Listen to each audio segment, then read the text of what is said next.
Usiku wakareba ndaramba ndakamuka ndichiverenga nyeredzi ndichivunza kuti mangwanani achasvika rini.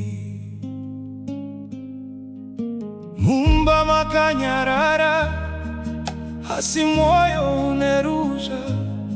Ndakatarisa nepawindo ndikaona rima chete. Ipapo ndakanzwa inzwi richitaura zvinyoronyoro. Usavhunduke, ndiri pedyo. Usacheme, ndichakubata ruoko. Kunyange usingandioni, handina kumbokusiya. Ndine tariro nekuti Mwari vari pedyo. Ndine tariro kunyangwe nzira yakasviba. Ndine tariro mangwanani achasvika. Usavhunduke, Mwari vari pedyo. Patafura pane zvishoma, asi rudo ruchiripo. Vana vakarara vasingazivi misodzi yangu. Ndakapfugama ndoga ndichinamata chinyararire. Misodzi yangu ichidonha pasi pevhu remusha. Ipapo mepo yakafefetera, maketeni akafamba zvinyoro. Ndikanzwa inzwi rimwe chete. Usavhunduke, ndiri pedyo.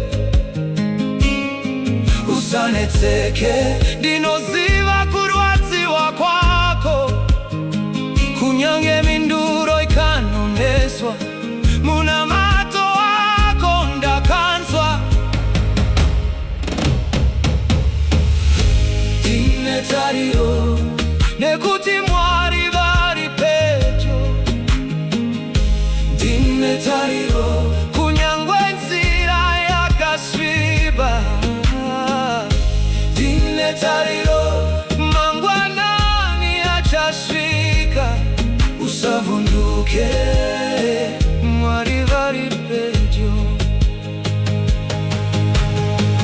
Ndakaona chiedza chidiki chichibuda nechekumabvazuva.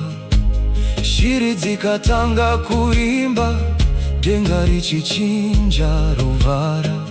Dambudziko rakanga richiripo, asi kutya kwakanga kwaenda. Nekuti mukati memwoyo wangu tariro yakanga yamuka.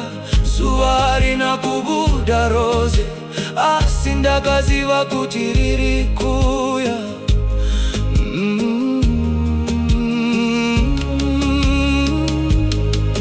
Kana simba rako rapera, achakutakura. Kana nzira yako yarasika, achakutungamirira. Kana nyika ikakanganwa zita rako, Mwari vachakurangarira. Kana misodzi ikavhara maziso, chiedza chavo chichakuwana. Chiedza chichakuwana. Tariro ichamuka. Ndine tariro nekuti Mwari vari pedyo. Ndine tariro kunyangwe dutu richivhuvhuta. Ndine tariro zuva richabuda